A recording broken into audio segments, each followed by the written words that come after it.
Hello, my name is Sallie B. Taylor, and I'm running for House of Delegates in Carroll County's 5th District, and I'm asking for your vote. But before I go on, I'd like to tell you a little bit about myself. I'm a native Marylander and a lifelong conservative Republican. I've lived over 25 years in Carroll County with my husband Sam and our 2 daughters. I've been both a homeschool mom and a marching band booster parent at Liberty High School, where both of my girls graduated. Also, I've been a lifelong political activist.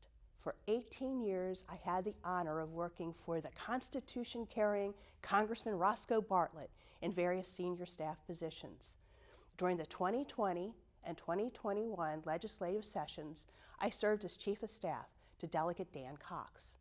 Above all, I want you to know that I understand government derives its power from we the people. The only way our exceptional form of government survives is that we uphold the U.S. Constitution and protect individual rights and freedoms. I have the legislative experience. I know the job. On day one, I will be fighting for Carroll County and our constitutionally protected freedoms.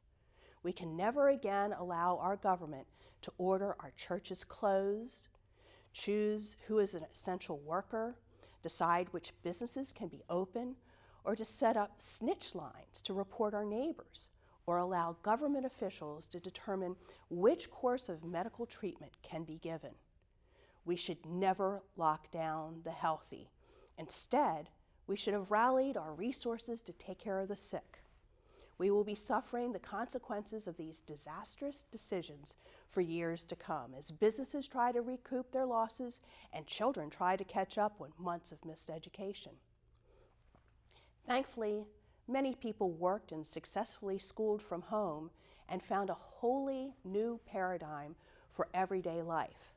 It's from this backdrop I decided to run for House of Delegates, and here are a few things that I would pursue if elected.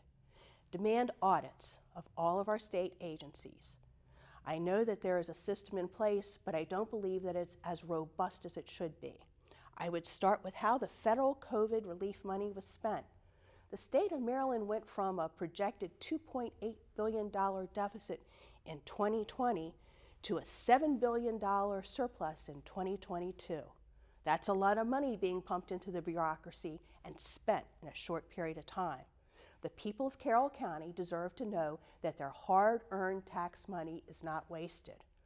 I will introduce legislation to repeal the so-called police accountability reforms, which rob the police of their due process protections and established a way to politicize any action taken by an officer that some might find offensive. I would support legislation targeting criminals, like preventing bail for gun offenders who have previously been convicted of a violent crime. I would seek to curb the out-of-control State Board of Education's power over our locally elected boards. Never would I have thought that the unelected state school board could override the decisions of our locally elected school board members and force our children to wear masks. And currently, we're fighting the state over their proposed sex education for kindergartners through 3rd graders. Now, more than ever, we need to repeal Maryland's abortion on demand laws, the most egregious abortion laws in the country. Life is always worth protecting. There are so many issues, like protecting small businesses from additional tax and regulatory burdens, that I'd like to address, but time does not permit. So let me end with this. I believe a lot of these overreaches could be ended by discontinuing state pensions for elected officials. I'm not looking for my next career, and I will not take a state pension. My long-held view is that elected officials should not receive a state pension, especially for a part-time job. I believe this would naturally encourage term limits. My name is Sallie B. Taylor. I have the experience, I know the job, and on day one, I will be fighting for you, Carroll County. Thank you.